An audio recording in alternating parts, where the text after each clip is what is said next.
In this next part of the ages of life from Counsels and Maxims, Schopenhauer contrasts old age with youth. He begins by noting that we have more vitality in our youth. We seem to be most alive then. And he notes the fact that the years, the sort of felt experience of time accelerates as we get older. That whereas the years drag by when we are young, they fly by when we are older. And he draws out some of the practical implications of this felt time difference for the affairs and the lives of young people and old people. He does defend youth against some wrongful charges, some unearned disdain that period of life might attract, but in the end he does award the prize for happiest stage of life to old age. Old people are happier than younger people, in part because they have fewer illusions. Schopenhauer will explain. There is a great image towards the end of this section where Schopenhauer compares the decades of our life to a text and then a commentary upon that text. So watch for that. Here's what Schopenhauer writes. It has already been remarked that the older a man becomes, the fewer are the traces left in his mind by all that he sees, does, or experiences. And the cause of this has been explained. There is thus a sense in which it may be said that it is only in youth that a man lives with a full degree of consciousness, and that he is only half alive when he is old. As the years advance, his consciousness of what goes on about him dwindles, and the things of life hurry by without making any impression upon him, just as none is made by a work of art seen for the 1000th time. A man does what his hand finds to do, and afterwards he does not know whether he has done it or not. I think we've certainly all been there. As life becomes more and more unconscious, the nearer it approaches the point at which all consciousness ceases, the course of time itself seems to increase in rapidity. In childhood, all the things and circumstances of life are novel, and that is sufficient to awake us to the full consciousness of existence. Hence, at that age, the day seems of such immense length. The same thing happens when we are traveling. 1 month seems longer than 4 spent at home. Still, though time seems to last longer when we are young or on a journey, the sense of novelty does not prevent it from now and then in reality hanging heavily upon our hands under both these circumstances. At any rate, more than is the case when we are old or staying at home.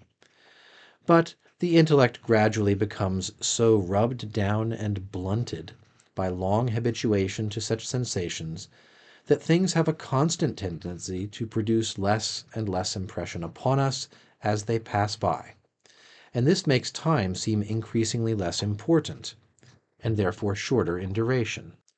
The hours of the boy are longer than the days of the old man. Accordingly, time goes faster and faster the longer we live, like a ball rolling downhill. Or, to take another example, as in a revolving disc, the further a point lies from the center, the more rapid is its rate of progression. So it is in the wheel of life. The further you stand from the beginning, the faster time moves for you. Hence it may be said that, as far as concerns the immediate sensation that time makes upon our minds, the length of any given year is in direct proportion to the number of times it will divide our whole life. For instance, at the age of 50, the year appears to us only 1/10 as long as it did at the age of 5. I'll pause there.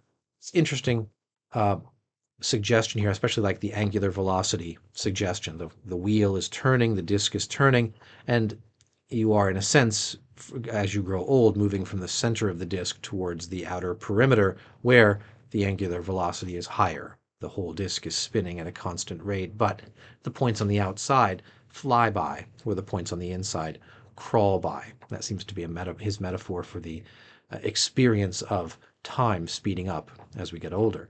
He's referred previously to the fact that we become less sensible of the things around us as we age. The world makes less of an impression upon us.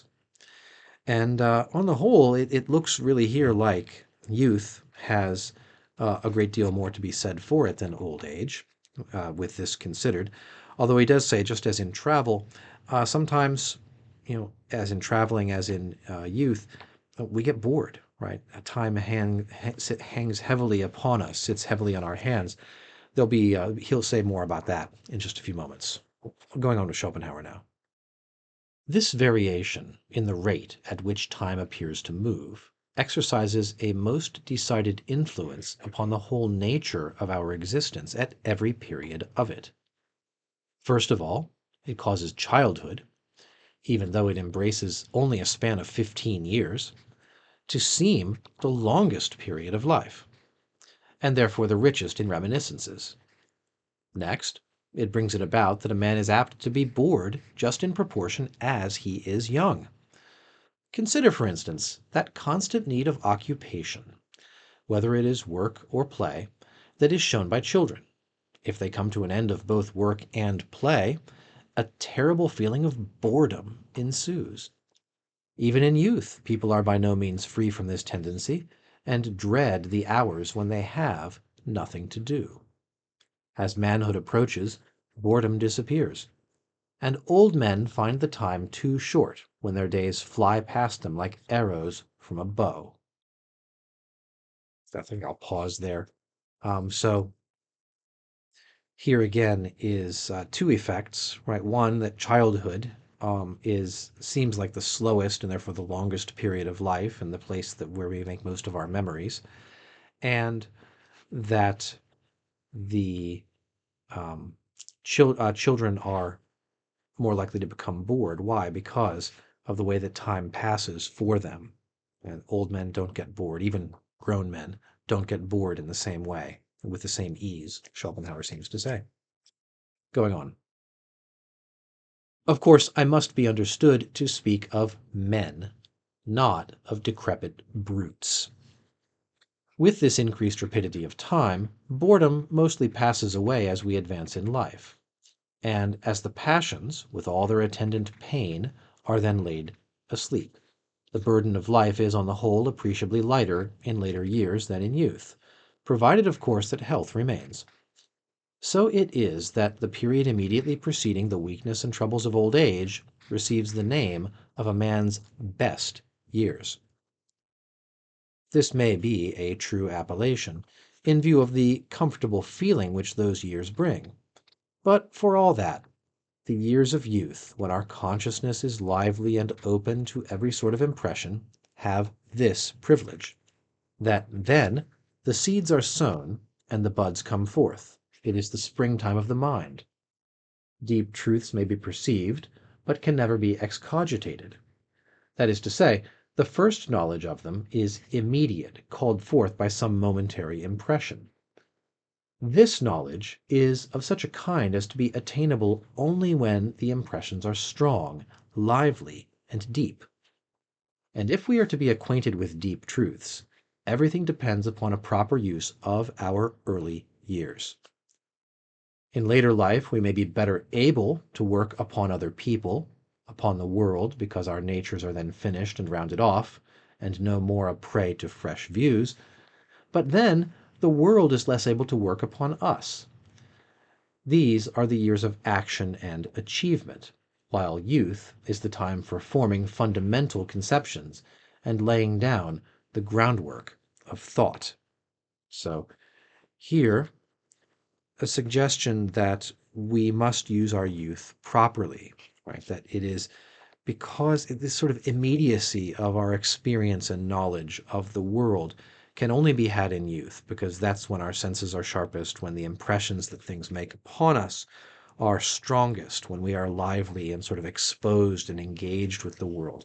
As we have this sort of long, slow withdrawal from the world that characterizes old age, we are less able to receive those impressions. So we gain sort of in processing power what we lose in our ability to grasp the immediacy of experience in the world. So I think Schopenhauer here is envisioning a youth that is well spent drawing in this immediate knowledge of the world, and then an old age that is spent in analysis and processing and coming to a sort of wise set of conclusions about it. If youth is wasted, if you don't get those, you're not able to get that, sort of replace it in old age the way you might like to. Okay. Going back to the text now. In youth, it is the outward aspect of things that most engages us, while in age, thought or reflection is the predominating quality of the mind. Hence, youth is the time for poetry, and age is more inclined to philosophy. In practical affairs, it is the same. A man shapes his resolutions in youth more by the impression that the outward world makes upon him, whereas when he is old, it is thought that determines his actions. This is partly to be explained by the fact that it is only when a man is old that the results of outward observation are present in sufficient numbers to allow of their being classified according to the ideas they represent. A process which, in its turn, causes those ideas to be more fully understood in all their bearings, and the exact value and amount of trust to be placed in them fixed and determined, while at the same time he has grown accustomed to the impressions produced by the various phenomena of life, and their effects on him are no longer what they were. So here it seems are two advantages enjoyed by old age, that in old age, the person who is older has, we might say, a greater data set from which to generalize. He's seen the results of the different phenomena of life and now knows where they lead, where the man of less experience, the younger man, is only going to have a sort of supposition about those things. And life in the world has less effect upon him. It's less able to disturb, it seems, his thought and his overall state of being. And so he comes to a clearer and truer judgment by thought. He's no longer pushed by the world. He is now able to sort of withdraw from the world and to think clearly about what he's learned from his encounters with it. That's what I take Schopenhauer to be saying here. Okay, going back to the text.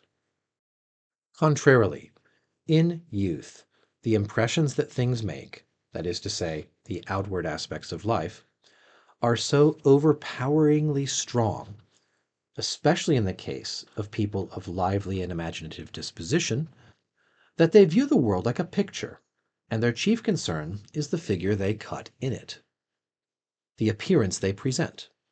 Nay, they are unaware of the extent to which this is the case. It is a quality of mind that shows itself, if in no other way, in that personal vanity and that love of fine clothes which distinguish young people. Okay.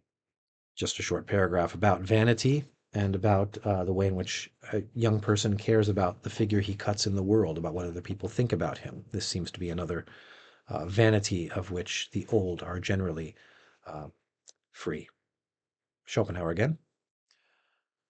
There can be no doubt that the intellectual powers are most capable of enduring great and sustained efforts in youth, up to the age of 35 at latest, from which period their strength begins to decline, though very gradually.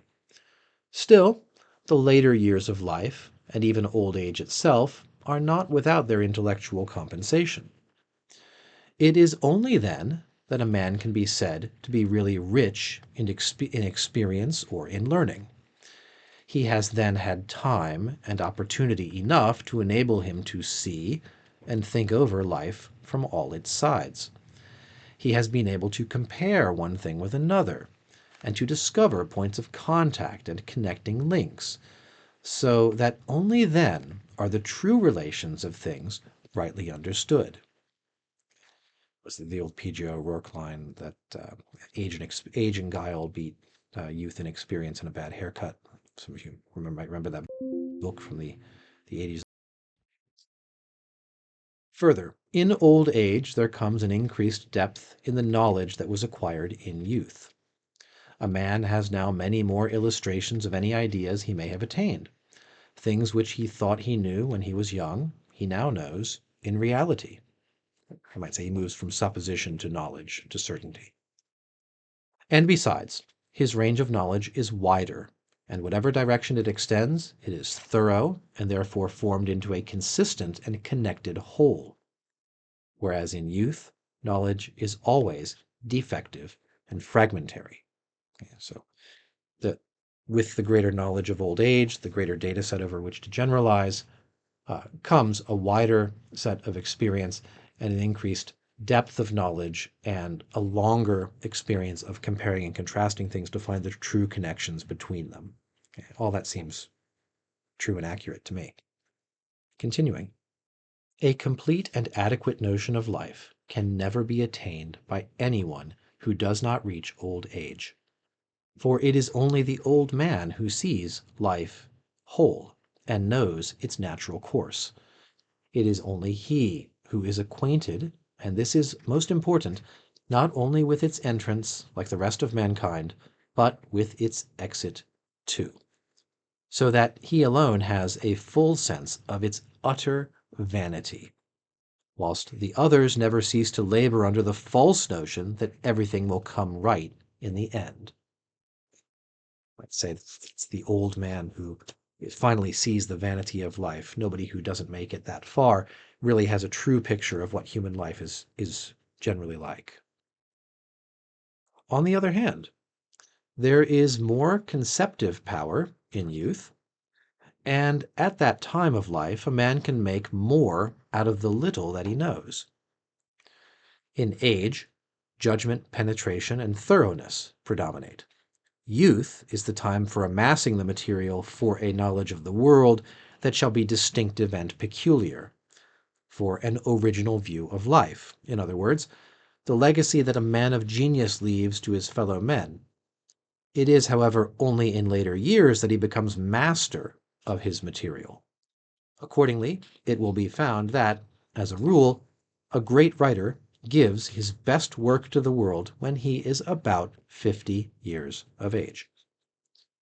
But though the tree of knowledge must reach its full height before it can bear fruit, the roots of it lie in youth.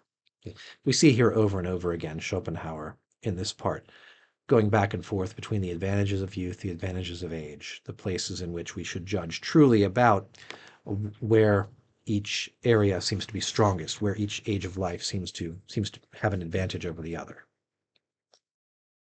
Every generation, no matter how paltry its character, thinks itself much wiser than the one immediately preceding it, let alone those that are more remote.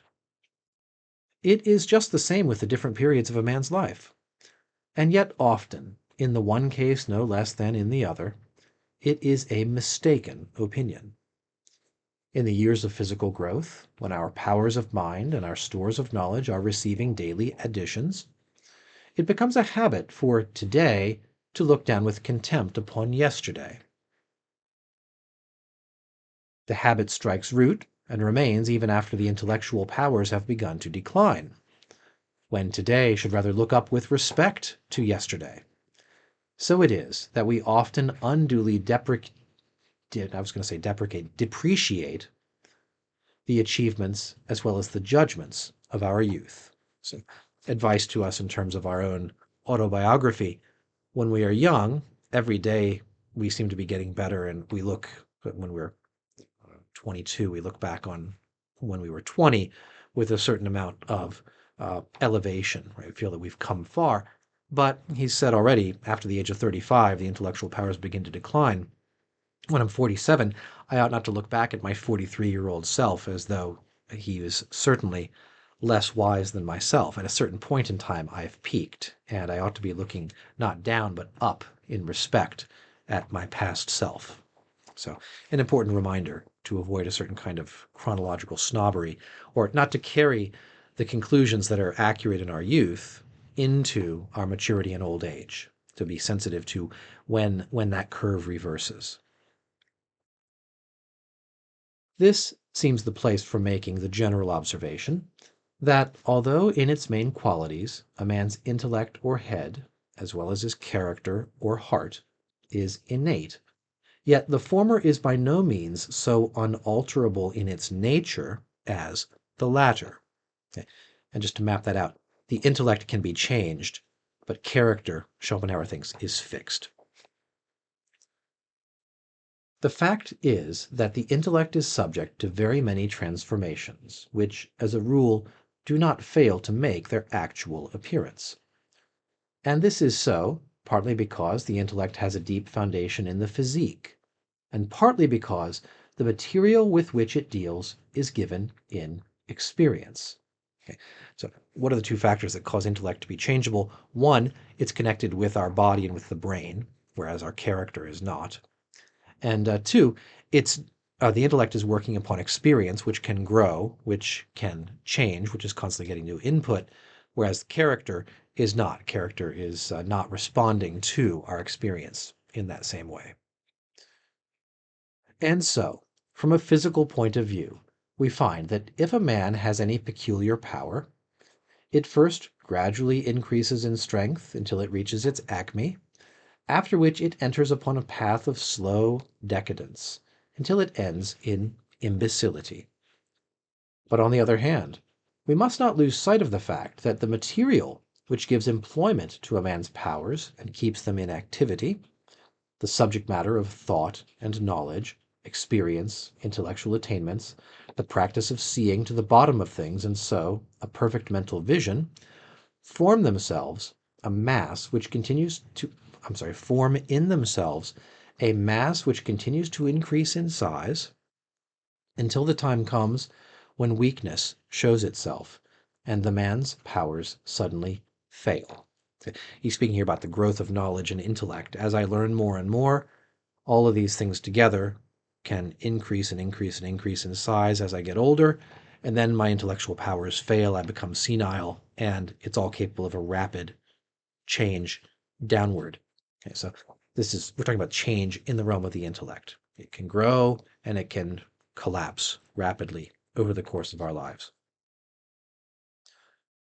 The way in which these two distinguishable elements combine in the same nature, the one absolutely unalterable, that's character, and the other subject to change in two directions opposed to each other, okay, and that's intellect, which can either grow or decline.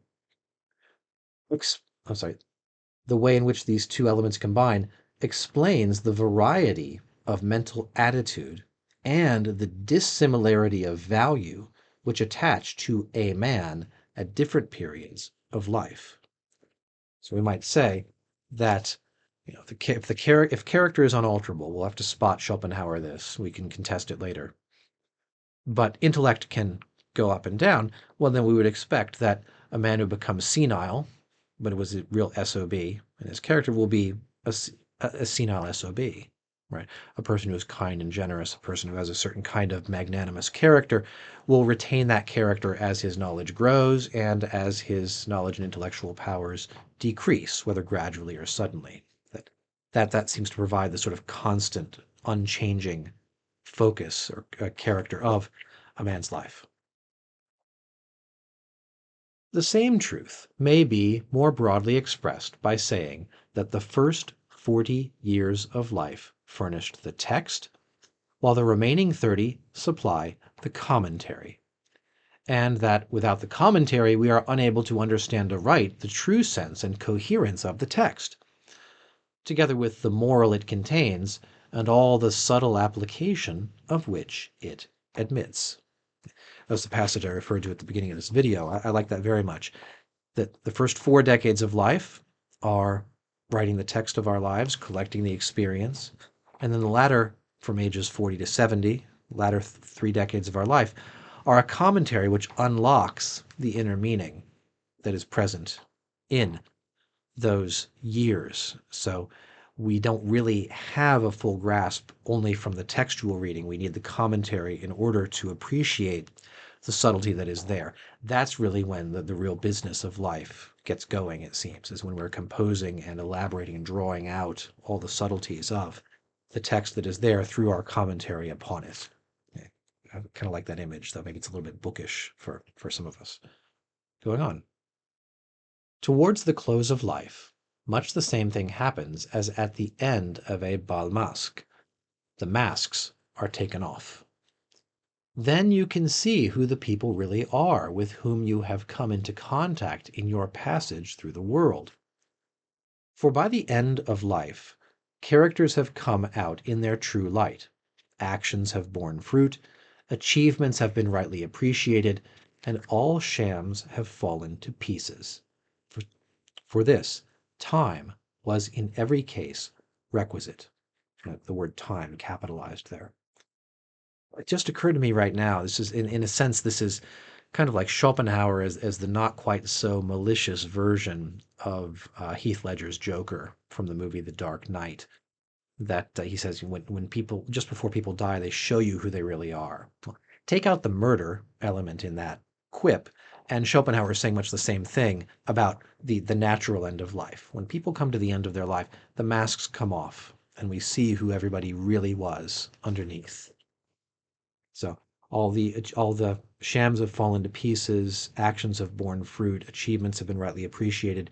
We all stand, as it were, kind of face to face, naked before each other. And now here's what I truly am, that's what you truly are. As we approach death, he seems to say. But the most curious fact is that it is also only towards the close of life that a man really recognizes and understands his own true self, the aims and objects he has followed in life, more especially the kind of relation in which he has stood to other people and to the world. It will often happen that as a result of this knowledge, a man will have to assign himself a lower place than he formerly thought was his due. But there are exceptions to this rule, and it will occasionally be the case that he will take a higher position than he had before. This will be owing to the fact that he had no adequate notion of the baseness of the world, and that he set up a higher aim for himself than was followed by the rest of mankind. The progress of life shows a man the stuff of which he is made. So interesting, right? At the end of life, not only do we see other people as they truly are, we see ourselves. We come to understand ourselves as we truly are. And quite frequently, we'll find out that we weren't as good as we thought we were. But the exception is the person who rather naively misjudges the baseness of the world, expects more of the world and of other people than they are going to deliver. That person may find that he raises his estimation of himself as a person of quality among the other people among whom he's lived at the end of life. It is customary to call youth the happy and age the sad part of life. This would be true if it were the passions that made a man happy. Youth is swayed to and fro by them, and they give a great deal of pain and little pleasure. In age, the passions cool and leave a man at rest. And then forthwith his mind takes a contemplative tone. The intellect is set free and attains the upper hand. And since in itself intellect is beyond the range of pain, a man feels happy just in so far as his intellect is the predominating part of him. It need only be remembered that all pleasure is negative and that pain is positive in its nature. That's the insight with which we began, Counsels and Maxims. In order to see that the passions can never be a source of happiness, and that age is not the less to be envied on the ground that many pleasures are denied it. For every sort of pleasure is never anything more than the quieting of some need or longing, and that pleasure should come to an end as soon as the need ceases is no more a subject of complaint than that a man cannot go on eating after he has had his dinner, or fall asleep again after a good night's rest. I might add here as well, if Schopenhauer's right about pleasure being simply the negation of pain, I might say that, it is pleasant to scratch an itch, but of course I only scratch so long as I itch. If the itch goes away, I stop scratching, but I don't lament that I no longer am able to experience the pleasure of scratching.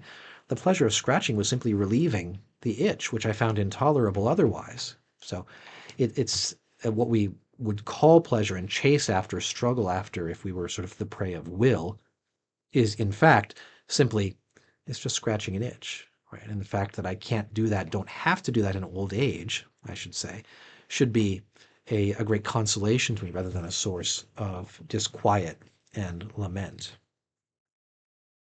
So far from youth being the happiest period of life, there is much more truth in the remark made by Plato at the beginning of the Republic that the prize should rather be given to old age, because then at least a man is freed from the animal passion which has hitherto never ceased to disquiet him. Nay, it may even be said that the countless and manifold humors which have their source in this passion, and the emotions that spring from it, produce a mild state of madness. And this lasts as long as the man is subject to the spell of the impulse, this evil spirit, as it were, of which there is no riddance, so that he never really becomes a reasonable being until the passion is extinguished. Since he mentions Republic, and I mentioned Republic once earlier in talking about Schopenhauer's treatment of old age, I actually got one of my copies of Republic off the shelf behind me and looked up this passage from Book 1 of Republic. It's around 329, Stephanus number. Socrates is speaking with Cephalus. Socrates here is younger, Cephalus is an older man, and Socrates asks him, this is reading from Republic now just because I want to. I'd gladly find out from you what you think about this, as you have reached the point in life that the poets call the threshold of old age. Is it a difficult time? What do you report about it? Asks young Socrates. Cephalus replies, By God, Socrates, I'll tell you exactly what I think. A number of us, who are more or less the same age, often get together in accordance with the old saying. When we meet, the majority complain about the lost pleasures they remember from their youth, those of sex, drinking parties, feasts, and the other things that go along with them. And they get angry as if they had been deprived of important things and had lived well then, but are now hardly living at all. Okay, I'm skipping a bit. He says, I don't think they blame the real cause, Socrates. For if old age were really the cause, I should have suffered in the same way, and so should everyone else of my age. But as it is, I, says Cephalus, have met some who don't feel that like that in the least. Indeed, I was once present when someone asked the poet Sophocles, How are you as far as sex goes, Sophocles? Can you still make love with a woman? Quiet, man, the poet replied. I am very glad to have escaped from all that, like a slave who has escaped from a savage and tyrannical master. I thought at the time that he was right, and I still do, for old age brings peace and freedom from all such things. When the appetites relax and cease to importune us, everything Sophocles said comes to pass, and we escape from many mad masters.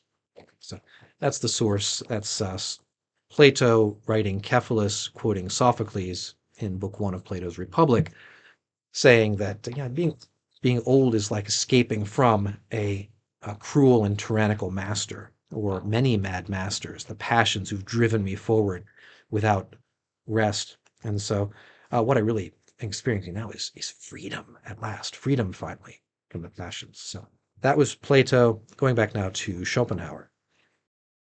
There is no doubt that in general, and apart from individual circumstances and particular dispositions, youth is marked by a certain melancholy and sadness, while genial sentiments attach to old age.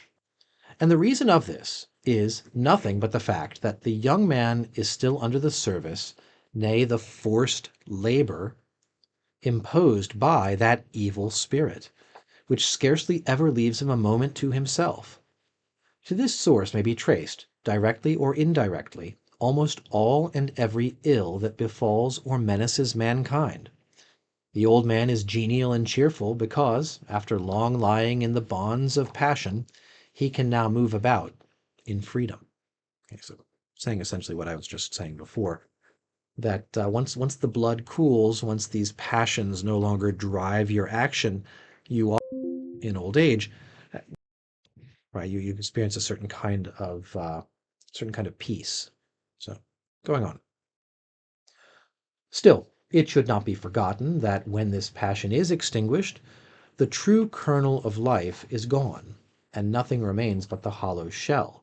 Or, from another point of view, life then becomes like a comedy, which, begun by real actors, is continued and brought to an end by automata dressed in their clothes.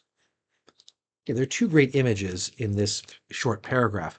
One I want you to keep in mind for the end of this section today, that once passion is extinguished, the kernel of life, the kernel with a K, is gone, and all remains is the hollow shell. Maybe think of a walnut where the nut is gone and you just have the walnut shell. And that's all that's left after passion is gone, which seems pretty harsh. And then the second, life is like a comedy, begun by real actors, but they leave after Act 1 and the rest of the play is finished by robots, automata, puppets, dressed in the same costumes. And that's what old age is like, living without passion. Okay, pretty grim. Again, although perhaps remembering to be a pessimist, we might take it in stride. Okay. Schopenhauer continues. However that may be, youth is the period of unrest, and age of repose. And from that very circumstance, the relative degree of pleasure belonging to each may be inferred. The child stretches out its little hands in the eager desire to seize all the pretty things that meet its sight, charmed by the world because all its senses are still so young and fresh. Much the same thing happens with the youth, and he displays greater energy in his quest. He too is charmed by all the pretty things and the many pleasing shapes that surround him, and forthwith his imagination conjures up pleasures which the world can never realize, which the world can never give him. So he is filled with an ardent desire for he knows not what delights, robbing him of all rest and making happiness impossible.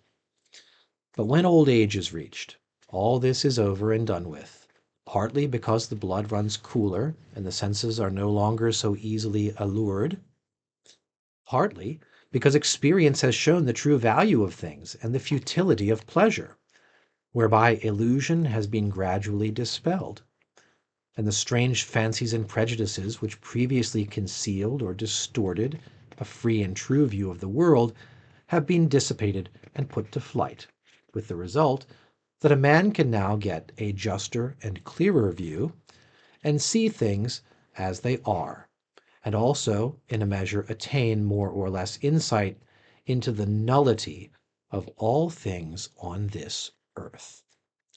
That's Schopenhauer going hard in for the pessimism right there. What does the old man know? Well, his blood is cooler. He's less driven by sort of the internal drives and struggle of will, of passion, of striving, of wanting. But also, he's had more experience of the futility of pleasure. I've gotten pleasure and it didn't last. It wasn't all that. And he's gradually replaced the illusions of youth, the supposition that there's some great pleasure out there if only I struggle for it hard enough, has been replaced now with a true view of reality, of human life, of himself, a juster and clearer view of human existence. Final paragraph of this section now. It is this that gives almost every old man, no matter how ordinary his faculties may be, a certain tincture of wisdom, which distinguishes him from the young. But the chief result of all this change is the peace of mind that ensues, a great element of happiness, and in fact the condition and essence of it, peace of mind. While the young man fancies that there is a vast amount of good things in the world, if only he could come at them, the old man is steeped in the truth of the preacher's words, that all things are vanity, knowing that, however gilded the shell, the nut is hollow. Okay. There's the payoff of that earlier reference to the nut and the kernel, the shell and the kernel. However gilded the shell, however beautiful the walnut shell, there's nothing inside of it. Right? There's nothing to struggle, to strive for. This seems to be Schopenhauer's lesson at the end of this section, contrasting old age with youth. In the next section, Schopenhauer will begin with Horace's maxim, nil admirare, be surprised by nothing. We will take a look at that and getting towards the end of this chapter and of this book in the next video. Thanks for watching today. Goodbye.